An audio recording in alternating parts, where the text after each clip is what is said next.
अस्सलाम बच्चों, I hope आप सब ठीक हो गए। This is your biology instructor sir Rizwan. अच्छा बेटा, आज हम nervous coordination second day biology part two हम लोग इसको स्टार्ट करेंगे। पार्ट वन में आपको मैंने नर्वस सिस्टम पाथवे और न्यूरॉन्स के बारे में थोड़ा सा बेसिक बताया था। आज हम पढ़ेंगे टाइप्स ऑफ न्यूरॉन्स। तो बच्चों, there are three types of neurons. Sensory neuron, जिसको हम लोग एफरेंट न्यूरॉन भी कहते हैं। एफरेंट का मतलब होता है लेके जाना, मैसेज या कोई चीज़ लेके जाना, एंटर होना किसी चीज़ में। एक होता है interneuron. As you can see आपकी बुक की, ये सेकेंड ईयर की बायो की बुक में एक मिस्टेक है, इनको पहले इंटर न्यूरॉन बताना चाहिए था मोटर से पहले। तो सेंसरी इंटर मोटर, क्योंकि इंटर का मतलब ही बिटवीन होता है। अगर इंटर लास्ट में लिख देंगे तो प्रॉपर समझ नहीं आता बच्चे को, तो इसलिए डायग्राम इन्होंने सही बनाई हुई है और एज यूजुअल इन्होंने थ्योरी में मिस्टेक करी हुई है। ये सेंसरी न्यूरॉन है बच्चों। This one is interneuron and this one is motor neuron. Interneuron का एक और नाम एसोसिएटिव न्यूरॉन भी है, as you can see in the diagram. इसका एक और नाम रिले न्यूरॉन भी है। सही है, associative neuron, inter neuron, relay neuron, all means the same. Motor neuron का एक और नाम होता है इफरेंट न्यूरॉन, क्योंकि ये मैसेज लेकर आता है, ये एक्सिट करता है सीएनएस से। सेंसरी न्यूरॉन जो बेटा, थोड़ा सा स्ट्रक्चर अलग है इनका सेंसरी न्यूरॉन्स का। सेंसरी न्यूरॉन्स में डेंड्राइट्स जो हैं, ठीक है, माइलिन शीथ भी है, एक्सॉन है, सब है। लेकिन इनकी जो सेल बॉडी है, ये थोड़ा सा आप देख सकते हो, थोड़ा सा अलग है। जैसे हमने लास्ट डायग्राम देखी थी इसकी न्यूरॉन्स की, सबसे पहले ये डेंड्राइट्स होते हैं, ब्रांच ट्री लाइक जैसे। फिर ये सोमा या सेल बॉडी वाला पार्ट आता है। फिर ये दिस पार्ट इज एक्सॉन। इसमें जो है एक्सॉन तो है, ठीक है। और इसमें जो है, ये भी थोड़ा सा उन्होंने बनाया हुआ है बुक्स में। बेसिकली इस तरह होता है इसमें, एक मोस्टली एक सिंगल डेंड्राइट होता है, जिसको हम लोग डेंड्राइट नहीं कहते, डेंड्रॉन कहते हैं। सेल बॉडी इसकी थोड़ी इस तरफ होती है, थोड़ा सा इस तरफ। सेल बॉडी, ये दिस इज सेल बॉडी। सही है, this is dendrite, this is soma, cell body, and this is axon. सही है, डेंड्राइट्स भी हो सकते हैं, लेकिन usually there is a single dendrite which is known as dendron. Cell bodies की थोड़ी सी हट करे, बाकी इंटर न्यूरॉन आप देख सकते हैं बिल्कुल ठीक है इस तरह। और मोटर न्यूरॉन भी एज इट इज, बिल्कुल ठीक है जी। सेंसरी न्यूरॉन्स जो होते हैं बेटा, वो कहाँ पाए जाते हैं? Generally found in the sensory organs. और आपकी बुक्स में लिखा हुआ है सेंसरी ऑर्गन्स इतने please, such as eyes, nose, skin, tongue, ear. सही है। और ये जो नर्व सेल्स हैं, ये जो न्यूरॉन्स हैं, ये ट्रिगर्ड होते हैं, ये एक्टिव होते हैं। कैसे? किस चीज से? केमिकल या physical inputs of our environment such as sound से एक्टिवेट होते हैं, हीट से, लाइट से। ठीक है। तो सेंसरी न्यूरॉन्स जो होते हैं चंदा, वो इन सब चीजों से एक्टिवेट होते हैं, साउंड, हीट, लाइट। और ये आपके पास सेंसरी ऑर्गन्स में पाए जाते हैं, आईज में, नोज में, स्किन में, टंग में, ईयर में। सही। अच्छा, sensory neurons facilitate the movement of sensory impulses from the receptors. देखो, सेंसरी न्यूरॉन्स जो है आपके पास, ये रिसेप्टर से मैसेज लेके जाते हैं सीएनएस तक। सही है। रिसेप्टर्स क्या होते हैं? जो डिटेक्ट करते हैं चेंज को। तो रिसेप्टर्स ने चेंज को या स्टिमुलस को डिटेक्ट किया, उसने सेंसरी न्यूरॉन को मैसेज दिया। सेंसरी न्यूरॉन मैसेज लेके जाता है, एंटर होता है सेंट्रल नर्वस सिस्टम में, जिसको कहते हैं ब्रेन और स्पाइनल कॉर्ड। और चूंकि वो वहाँ पे एंटर होता है, इसलिए इस न्यूरॉन को हम लोग एफरेंट न्यूरॉन कहते हैं। उसके बाद आपके पास है मोटर न्यूरॉन। अगर हम चलो बुक का पहले पल पल के काम करते हैं हम सबक, हम लोग जैसा है हम लोग वैसे ही पढ़ेंगे जो एक्चुअल में होता है। इंटर न्यूरॉन, इंटर न्यूरॉन का एक और नाम है बेटा association neuron. These neurons act as a mediator. ये किस, यानी कि किस चीज के दरमियान में होते हैं? Sensory neurons, motor neurons and the central nervous system. यानी कि सेंसरी न्यूरॉन्स ब्रेन या स्पाइनल कॉर्ड में मैसेज लेके जाते हैं, वहाँ पे इंटर न्यूरॉन्स इनको कनेक्ट करवाते हैं मोटर न्यूरॉन्स के साथ, ताकि मोटर न्यूरॉन्स सीएनएस से एग्जिट हो सके और मैसेज लेकर आ सके। It helps in the smooth transmission of signals. It helps in the smooth transmission of signals. सही। What is the function of motor neurons? Motor neurons efferent neuron ही message लेकर आते हैं सीएनएस से, यानी कि वहां से एग्जिट होते हैं, that's why they are known as efferent. Efferent का मतलब exit. These neurons are the ones that facilitates the transmission of motor impulses from the, एक जा रहा है टू द नर्वस सिस्टम, एक आ रहा है फ्रॉम द नर्वस सिस्टम, और एक आ रहा है, और एक है इन द नर्वस सिस्टम। जो टू द नर्वस सिस्टम है बेटा, वो सेंसरी न्यूरॉन है। जो इनसाइड द नर्वस सिस्टम है, वो इंटर न्यूरॉन है। तो अगर मैं आपसे पूछूं कि कौन सा ऐसा न्यूरॉन है जो सिर्फ सीएनएस में होता है, जो सीएनएस यानी कि ब्रेन और स्पाइनल कॉर्ड के बाहर और कहीं नहीं पाया जाता, तो आप लोग बोलोगे इंटर न्यूरॉन्स है। इसका answer interneurons are not found outside the CNS, ये सीएनएस के बाहर नहीं होते, ये सिर्फ सीएनएस पे होते हैं। Unlike sensory neurons, sensory neurons पूरी बॉडी में हर जगह है, मोटर न्यूरॉन्स भी हर जगह है, लेकिन सिवाय किसके, इंटर न्यूरॉन्स जो सिर्फ सीएनएस पे होते हैं। ठीक है, तो मोटर न्यूरॉन्स जो है वो इफेक्टर्स तक मैसेज लेके जाते हैं। रिमेंबर पार्ट वन में हमने क्या पढ़ा था, इफेक्टर्स बेटा वो स्ट्रक्चर्स होते हैं, वो ऑर्गन्स होते हैं, वो मसल्स होते हैं, वो ग्लैंड्स होते हैं जो रिस्पॉन्स पैदा करते हैं। सही है? ठीक है, रिस्पॉन्स वॉलेंट्री, इनवॉलेंट्री, कोई भी, बस रिस्पॉन्स याद रखिएगा आप लोग। अगला टॉपिक हमारे पास बच्चों रिफ्लेक्स एक्शन। कभी भी हमारा हाथ किसी गर्म चीज पे लग जाता है, कोई हॉट ऑब्जेक्ट, कोई पेन चुभ गई, कुछ भी एक्स वाई जेड, तो वो हमारा हाथ जो एकदम से जो हटता है बेटा पीछे, कोई चीज चुभ गई, बहुत जल्दी में विदिन मतलब आप कह सकते हो फ्रैक्शन ऑफ सेकंड्स में हमारा जो हैंड होता है वहां से मूव होता है। और ये काम हम सोच के नहीं करते हैं, ये काम हम बिना सोचे समझे करते हैं, और ये काम बहुत फास्ट होता है और इनवॉलेंट्री होता है। और इस एक्शन का नाम है बेटा रिफ्लेक्स एक्शन। कभी कभार हम बहुत भूखे हों, हमें कोई क्रेविंग हो रही हो किसी फूड की, कोई इन शॉर्ट किसी भी एज सच कोई हमें कोई फूड याद आ गया, और हमारे पास जो है माउथ में सलाइवा प्रोड्यूस होना शुरू हो गया, अगेन रिफ्लेक्स एक्शन। सही, तो नी jerk, elbow jerk, blinking of I, withdrawal of a hand from hot object, ये सारे रिफ्लेक्स एक्शंस है बेटा। रिफ्लेक्स एक्शन इतने फास्ट होते हैं कि कहानी ब्रेन तक नहीं जाती, कहानी स्पाइनल कॉर्ड से आ जाती है। अगर मैं आपको बताऊं किस तरह, भाई देखो सबसे पहले तो आपके पास ऊपर तो सबसे टॉप पे ब्रेन लगा हुआ है, फिर उसके नीचे स्पाइनल कॉर्ड है, और फिर ये मिसाल के तौर पे ये एक स्टिमुलस है। अब स्टिमुलस जो है वो यहाँ से ही वापस आ रहा था ताकि जल्दी आ जाए, और ऊपर जाएगा ब्रेन तक मतलब कहानी इतनी तो पता चलती है कि क्या हुआ है, लेकिन जो रिस्पॉन्स है वो यहीं से आ जाता है। ये रहा देखो स्टिमुलस, ये रहा रिसेप्टर। स्टिमुलस क्या है, कैंडल, फायर। रिसेप्टर ने इसको रिसीव किया, थर्मोरिसेप्टर of course, which detects warm या कोल्ड। तो इसने रिसेप्टर ने डिटेक्ट किया, फिर ये मैसेज गया सेंसरी न्यूरॉन्स, होता होता होता ये आपके स्पाइनल कॉर्ड में गया, स्पाइनल कॉर्ड में ये रहा इंटर न्यूरॉन, दिस वन, फिर वापस वहां से वापस आया मोटर न्यूरॉन, और ये फिंगर पे नहीं आया, ये वापस मसल पे आया, क्योंकि मसल एज अ इफेक्टर है। इफेक्टर कोई भी मसल या ग्लैंड या ऑर्गन होता है। और रिस्पॉन्स क्या है कि यहाँ से हाथ हट जाएगा। सही, तीनों न्यूरॉन्स आप देख सकते हो, मैं इसको मिटा देता हूँ, आपको आसानी से नजर आ जाएगा। आई होप कोई प्रॉब्लम ना हो आपको इंशाल्लाह। एक आपके पास है सेंसरी न्यूरॉन, ये efferent neuron, this one. Yellow वाला आपके पास इंटर न्यूरॉन है, as you can see in the labellings also. Green वाला इज योर मोटर न्यूरॉन।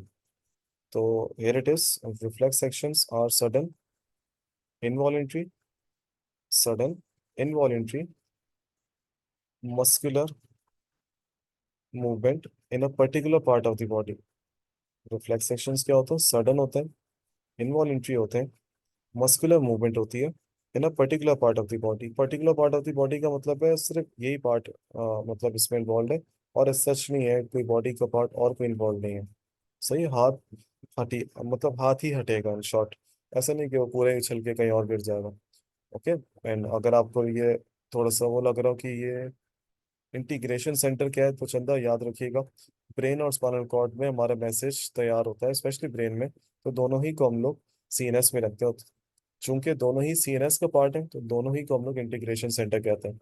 यहाँ रिफ्लेक्स सेक्शन में हमने ब्रेन की बात नहीं करी, यहाँ सारे मामला अल्लाह के बाद कौन देख रहा है, स्पाइनल कॉर्ड। सही, स्पाइनल कॉर्ड का हम लोग आपको क्रॉस सेक्शन भी इंशाल्लाह समझाएंगे हम लोग, मतलब मैं इंशाल्लाह।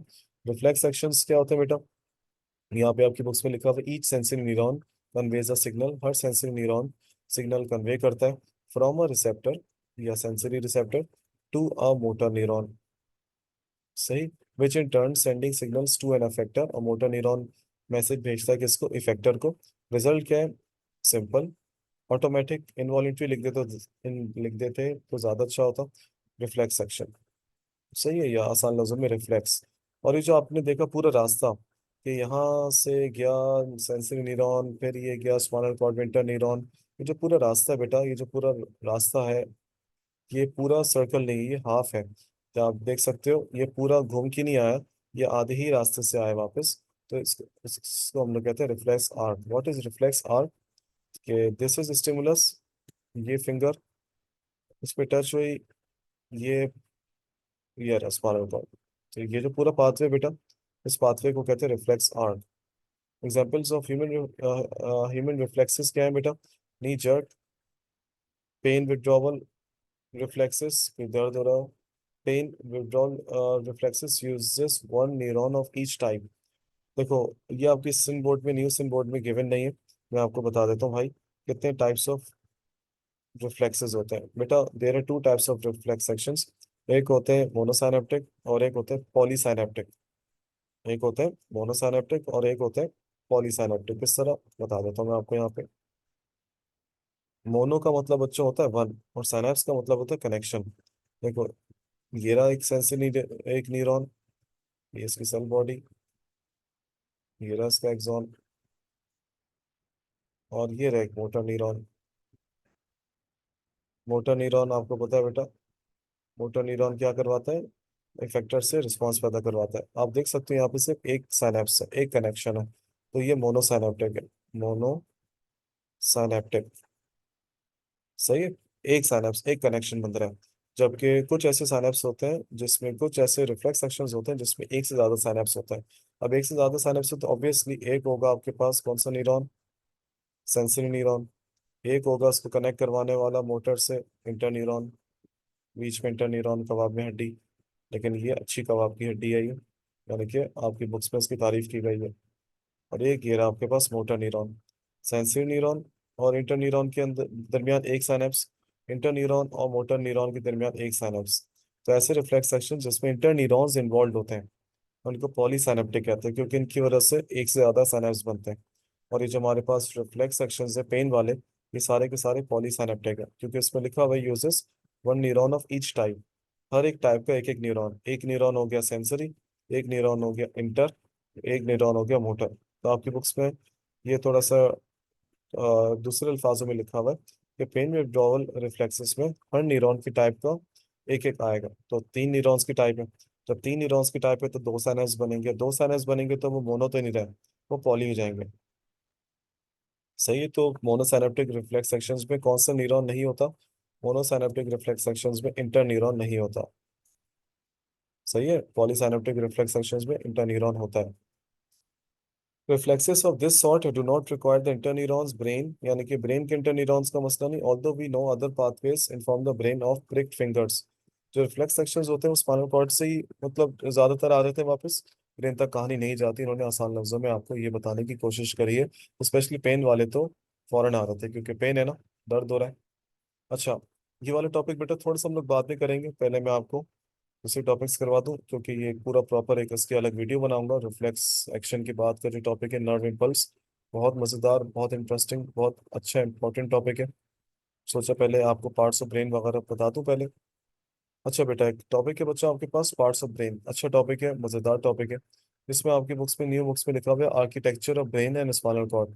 तो भाई, ब्रेन और स्पाइनल कॉर्ड जो सिस्टम फॉर्म करते हैं वो होता है हमारी बॉडी का CNS। And why it is called CNS, central nervous system, it is called CNS because brain और स्पाइनल कॉर्ड हमारी बॉडी के सेंटर में लगे हुए ना बच्चों। और इनसे जो नर्व्स निकलती है वो हमारी पूरी बॉडी के साइड पे हर जगह जाती है। तो वो जो सिस्टम है नर्व्स वाला, वो कहलाता है PNS, that is peripheral nervous system.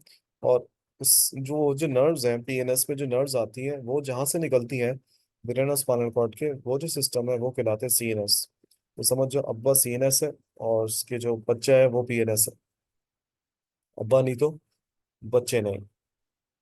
Central nervous system बेटा क्या चीज़ है? Central nervous system is an integrating portion of the nervous system. Integrating, integrating centre है, मैसेज तैयार होता है, परसीव होता है, रिसीव होता है।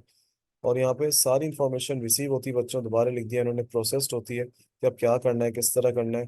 थॉट्स के सारे मामलात होते हैं, सब जनरेट होता है इधर, यहाँ से सारी चीज़ें, रिस्पॉन्सेस, सबके जवाबात यहाँ से तैयार होते हैं। CNS पे इंटर न्यूरॉन्स की अगर हम तादाद देखें बेटा, MCQ के लिए अच्छा पॉइंट है। सिर्फ इंटर न्यूरॉन्स की तादाद CNS में 10 से 100 बिलियन न्यूरॉन्स है। लेट मी टेल यू, सिर्फ इंटर न्यूरॉन्स को यहाँ पे क्यों फोकस किया गया, क्योंकि बेटा CNS के अंदर जो सिर्फ होते हैं वो तो सिर्फ इंटर न्यूरॉन्स होते हैं ना। ओके। एक छोटा सा बेटा एक फ्लो चार्ट जिसमें डिवीजन आपको बताने की कोशिश की गई है बुक्स में। क्या है बेटा, इस पे लिखा हुआ है नर्वस सिस्टम, नर्वस सिस्टम बेटा दो हिस्सों पर मुश्तमिल है। एक होता है सीएनएस, ब्रेन और spinal cord, this one, brain, यहाँ से निकल रही स्पाइनल कॉर्ड। और एक होता है इनसे निकलने वाली नर्व्स। वो जो नर्व्स होती है आप देख सकते हो पूरी बॉडी में फैली हुई है पूरी बॉडी में फैली हुई है, साइड पे भी सब। तो बेटा ये जो सिस्टम है जिसमें ऑर्गन्स नहीं आते, जिसमें सिर्फ नर्व्स आती हैं, उनके ऑर्गन्स पे असर आता है। ऐसा सिस्टम जिसमें ब्रेन और स्पाइनल कॉर्ड नहीं आता लेकिन उनसे निकली हुई नर्व्स आती हैं, इस सिस्टम को कहते हैं बेटा पेरिफेरल। पेरिफेरल का मतलब ही साइड होता है। अच्छा, पेरिफेरल नर्वस सिस्टम बेटा दो हिस्सों में और डिवाइडेड है। एक वो हिस्सा होता है जिस जो हमारे बस में होता है, वॉलेंट्री मसल्स, वॉलेंट्री कंट्रोल, यानी कि हमारे स्केलेटल मसल्स। सही है, ऐसे मसल जो हमारी हड्डियों के साथ अटैच्ड है। और एक होता है बेटा ऑटोनॉमिक। ऑटोनॉमिक नर्वस सिस्टम वो होता है, वो सब डिवीजन है पीएनएस की, जिसमें ऐसे फंक्शंस आते हैं जो हमारे बस में नहीं होते, यानी कि उनका ताल्लुक हमारे ऑर्गन्स और ग्लैंड्स और स्मूथ मसल्स वगैरह से है। ऑटोनोमिक नर्वस सिस्टम को बेटा दो हिस्सों में डिवाइड किया गया। एक होता है सिंपैथेटिक नर्वस सिस्टम और एक होता है पैरासिम्पैथेटिक। लेट सपोज आपका किसी से फटा हुआ कोई टेस्ट है, कोई इम्तिहान है, उस टाइम पे जो आपकी बॉडी की जो कंडीशन डेवलप होती है बेटा, फियर की, फाइट की, तो ये जो सारी कंडीशन है बेटा, हार्ट बीट तेज होना, ब्रीदिंग रेट तेज होना, ब्लड प्रेशर तेज होना, गुस्सा, ये सब आता है सिंपैथेटिक नर्वस सिस्टम में। अराउजिंग, बॉडी को अवेक कर रहा है किसी चीज के लिए। पैरासिम्पैथेटिक नर्वस सिस्टम बेटा फटने के बाद वाली कंडीशन, ये टेस्ट देकर आ गया, लास्ट एग्जाम था, एग्जाम में अच्छे रिजल्ट्स आ गए, आप किसी पेमेंट का वेट कर रहे हो, पेमेंट आ जाए, एक्स वाई सेट कुछ भी, तो जो आपकी इस बॉडी को स्टेट ऑफ कामनेस पे लेकर आती है, वो पैरासिम्पैथेटिक है बेटा। सोमैटिक नर्वस सिस्टम कौन सा होता है बच्चों? सोमैटिक नर्वस सिस्टम सिंपल वो होता है जो हमारे वॉलेंटरी मसल्स पे खेलता है, स्केलेटल मसल्स। और इसके जो दो डिवीजन है उसमें दो आते हैं, एक आता है सेंसरी नर्वस सिस्टम और एक आता है motor nervous system. Simple, sensory nervous system बेटा किसको देखेगा? सेंसरी इनपुट देखेगा जो वो रिसीव कर रहा है। और मोटर नर्वस सिस्टम क्या देखेगा? यानी कि यहाँ से कौन सा रिस्पॉन्स तैयार होना है, मोटर आउटपुट। ओके। अच्छा, एक मैं आपको पिक्चर दिखाता हूँ उसकी अभी।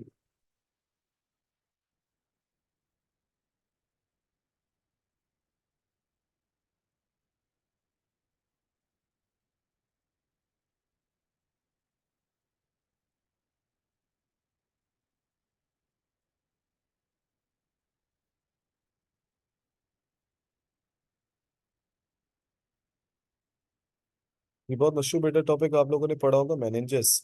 भाई देखो, हमारा जो ब्रेन है इतना इम्पोर्टेंट ऑर्गन है, इतना इम्पोर्टेंट ऑर्गन है कि आपकी सोच है कि जब आप इंशाल्लाह उसके एमबीबीएस में डायसेक्ट करोगे डेड बॉडीज में, तो आपको पता लग जाएगा कि इसको कितनी ज्यादा वो है, इसकी कितनी ज्यादा प्रोटेक्शन है हर लिहाज से। ओके, प्रोटेक्शन बहुत है बेटा इसकी, प्रोटेक्शन तो इसकी बहुत है बच्चों। एक मिनट, ये आपको नजर आ रहा होगा बेटा आपके पास, थोड़ा सा इसको जूम करता हूँ, ट्राई करता हूँ इसको जूम करने की। Oh sorry, mistake. इसको रीसेट करते हैं हम लोग, इसको यस रीसेट, हम लोग इसको जूम करते हैं।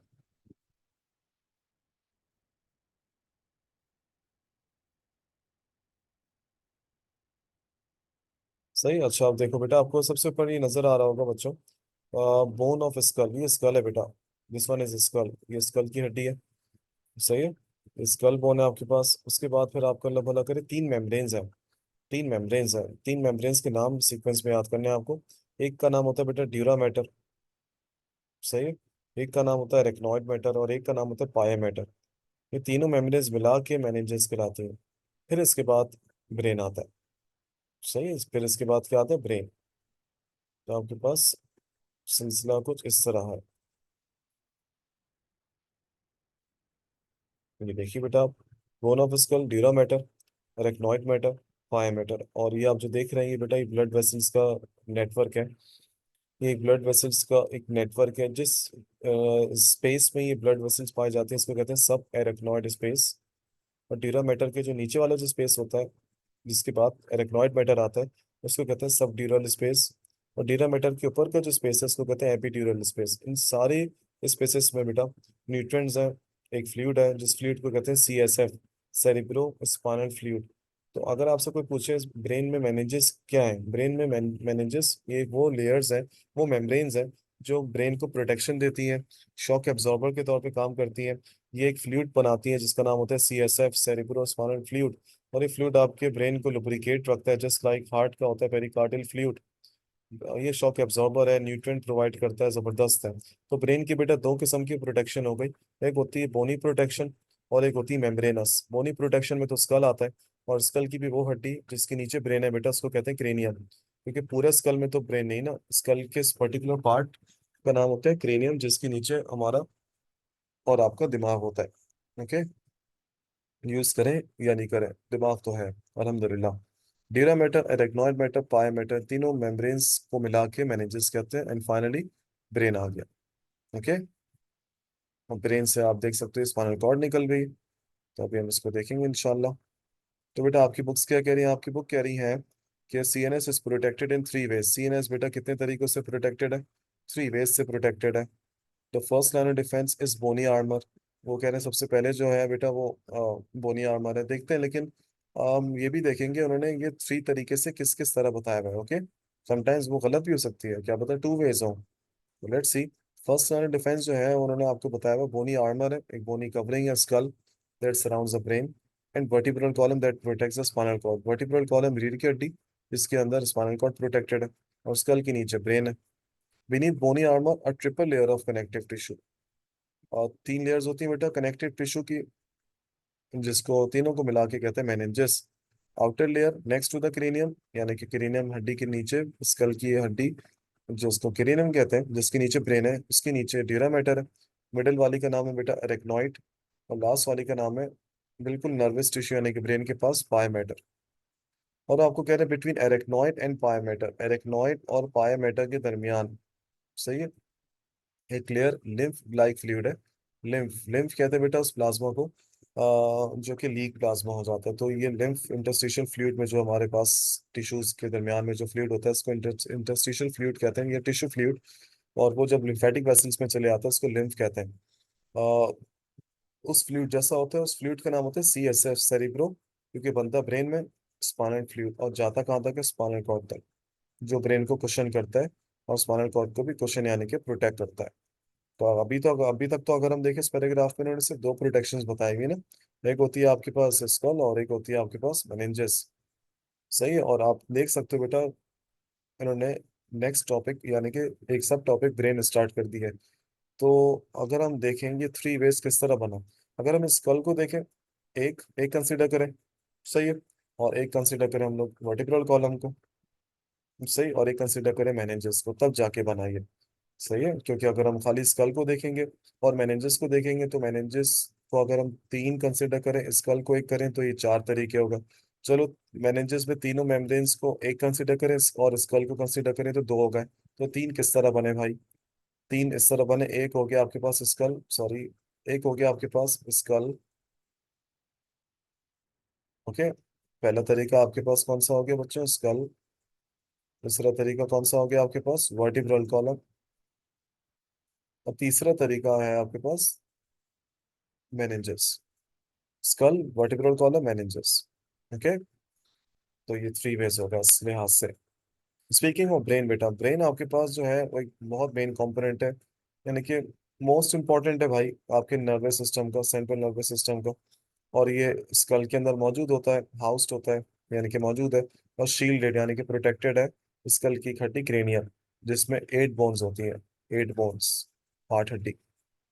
The structure and general design of the human brain are similar to those of the other animals. Human brain और बाकी other animals के brain का structure similar है। लेकिन बस एक चीज याद रखिएगा बेटा, but the cerebral cortex is more developed. Cerebral cortex, अब तो मुझसे बोलो cerebral cortex क्या है, तो मैं तुम लोगों को दिखाता हूँ पिक्चर। cerebral cortex बेटा, उससे पहले आपको एटलीस्ट कुछ चीजें पढ़नी होंगी कि ये क्या चीजें होती हैं, ये फोर ब्रेन और मिड ब्रेन। बेटा देखो, ब्रेन के तीन पार्ट्स होते हैं बच्चों। ये पूरा जहाँ पे मेरा कर्सर घूम रहा है, हाथ वाइट वाला, फोर ब्रेन। ओके, और फोर ब्रेन में सबसे जो बड़ा पार्ट है वो सेरिब्रम है। और भी पार्ट्स होते हैं, सब दिखाऊंगा, लेकिन सबसे बड़ा पार्ट फोर ब्रेन का सेरिब्रम है। बीच वाला पार्ट सबसे स्मॉलेस्ट होता है बेटा, वो मिड ब्रेन है, दिस वन पूरा। और थर्ड वाला पार्ट, ये वाला, पीछे वाला और ये वाला मिला के पर्पल वाला एंड दिस वन, ये पूरा आपके पास हाइंड ब्रेन है, जिसमें सेरिबेलम आता है, पॉन्स आता है, और मेडुला ऑब्लोंगेटा आता है। तो दोबारा बता देता हूँ बेटा, फोर ब्रेन ये पूरा, मिड ब्रेन और हाइंड ब्रेन ये पूरा। ओके, फोर ब्रेन में सबसे बड़ा पार्ट है सेरिब्रम। और हाइंड ब्रेन में तीन आते हैं, सेरिबेलम, पॉन्स, मेडुला ऑब्लोंगेटा। अब हमेशा ब्रेन में जब टॉपिक आएगा तो सेरिब्रम का बहुत आएगा जिक्र, क्योंकि सेरिब्रम ब्रेन की जान है, क्योंकि इसलिए जान है ब्रेन की क्योंकि सेरिब्रम ब्रेन का सबसे बड़ा पार्ट है। और सेरिब्रम की सबसे आउटर मोस्ट लेयर ये, इसको कॉर्टेक्स कहते हैं, सेरिब्रल कॉर्टेक्स। ये क्योंकि बेटा कॉर्टेक्स का मतलब भी आउटर होता है। कह रहे हैं सेरिब्रल कॉर्टेक्स इंसान का जरा ज्यादा डेवलप्ड है, कॉम्प्लेक्स है एज कम्पेयर टू बाकी एनिमल्स। ह्यूमन ब्रेन बेटा, एक एमसीक्यू वाला पॉइंट आ रहा है, सोचा बता दूं आपको। ह्यूमन ब्रेन जो है वो इनक्रेडिबली लार्ज है एंड कॉम्प्लिकेटेड है। Obviously it had to be approximately 1.4 kg, 3 pounds in weight, depending on the body weight and sex of each individual. वो थोड़ा बहुत वेरी करता है, ज्यादा नहीं। It is divided into three parts, three parts में divided है बेटा ये। एक होता है फोर ब्रेन, एक होता है मिड ब्रेन, और एक होता है हाइंड ब्रेन। फोर ब्रेन जो होता है बेटा वो सबसे लार्जेस्ट पार्ट है, most obvious part of human brain, यानी कि मतलब यही इसी की बादशाहत है, बहुत बड़ा पार्ट है। फोर ब्रेन मजीद दो हिस्सों में डिवाइडेड है बेटा, टेलिसिफिनॉन एंड डाइंसिफिनॉन। फोर ब्रेन मजीद दो पार्ट्स में डिवाइडेड है, टेलिसिफिनॉन एंड डाइंसिफिनॉन। लेकिन आपको पहले पढ़ना पड़ेगा कि टेलिसिफिनॉन में और डाइंसिफिनॉन में आता क्या है, क्योंकि आप टेलिसिफिनॉन और डाइंसिफिनॉन के पार्ट्स को देख लो या टेलिसिफिनॉन को देख लो, बात एक ही है। सही है, तो फोर ब्रेन, मिड ब्रेन और हाइंड ब्रेन। और फोर ब्रेन को अभी हम पढ़ रहे हैं। फोर ब्रेन बेटा खुद दो पार्ट्स में डिवाइडेड है, टेलिसिफिनॉन एंड डाइंसिफिनॉन। तो पहले हम लोग पढ़ेंगे टेलिसिफिनॉन। टेलिसिफिनॉन बेटा दो हिस्सों पर मुश्तमिल है, जिसको हम लोग कहते हैं सेरिब्रल हेमिस्फीयर्स। ये आसान लफ्जों में भाई तुम सेरिब्रम कह दो। सेरिब्रल हेमिस्फीयर अगर आपने देखा हो कि बेटा जिस तरह अखरोट होता है, आप अखरोट को देख लो, आप ब्रेन को देख लो, बात एक ही है। ये देखो मैं आपको यहाँ से दिखाता हूँ एक पिक्चर, एक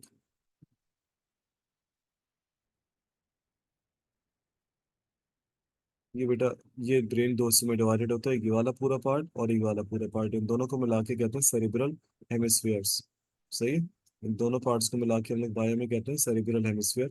यानी कि मिसाल के तौर पे आपको ये वाला जो हिस्सा इस साइड का नजर आ रहा है, एक और हिस्सा ऐसा एक दूसरी तरफ भी है, तो सेरिब्रल हेमिस्फीयर, हेमी का मतलब हाफ और स्फीयर का मतलब गोल जैसा।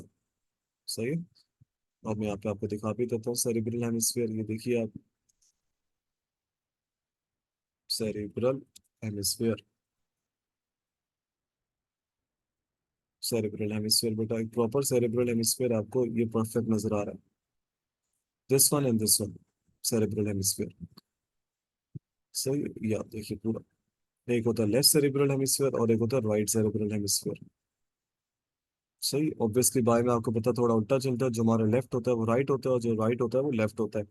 दोनों सेरेब्रल हेमिस्फीयर बेटा आपस में कम्युनिकेट कैसे करते हैं, मतलब आपने एक सेरेब्रल हेमिस्फीयर ये बना दिया, एक आपने सेरेब्रल हेमिस्फीयर ये बना दिया, तो दोनों आपस में कम्युनिकेट कैसे करते हैं। ट्यूब होती है बेटा, ट्यूबुलर स्ट्रक्चर होता है, इसको कहते हैं कॉर्पस कैल्यूटम कैलोसम।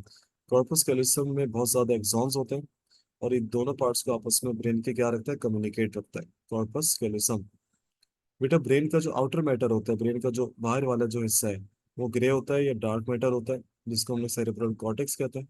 और जो ब्रेन का जो अंदर वाला हिस्सा है बेटा, ये वाला अंदर वाला हो गया, ये लाइट होता है या वाइट मैटर। तो वाइट मैटर को लाइट मैटर भी कहते हैं क्योंकि हल्का होता है, और जो आउटर मैटर होता है वो डार्क होता है, जिसको हम लोग ग्रे मैटर भी कहते हैं या सेरेब्रल कॉर्टेक्स भी कहते हैं। सेरेब्रल सेरेब्रल कॉर्टेक्स का काम क्या है बेटा, इंफॉर्मेशन यहाँ पे प्रोसेस होती है। यहाँ पे 10 से 50 बिलियन न्यूरॉन्स होते हैं। सही, 10 से 50 बिलियन न्यूरॉन्स है। इंटेलिजेंस, मेमोरी, रीजनिंग सारे मामला देखता है। और ये टेलिसिफिलॉन इतना बड़ा है, यानी कि इस फोर ब्रेन इतना बड़ा है कि इसको स्टडी करने के लिए इसको चार लोब्स में बेटा डिवाइड किया गया है। तो cerebrum is itself divided into four lobes. Cerebrum itself divided into four lobes.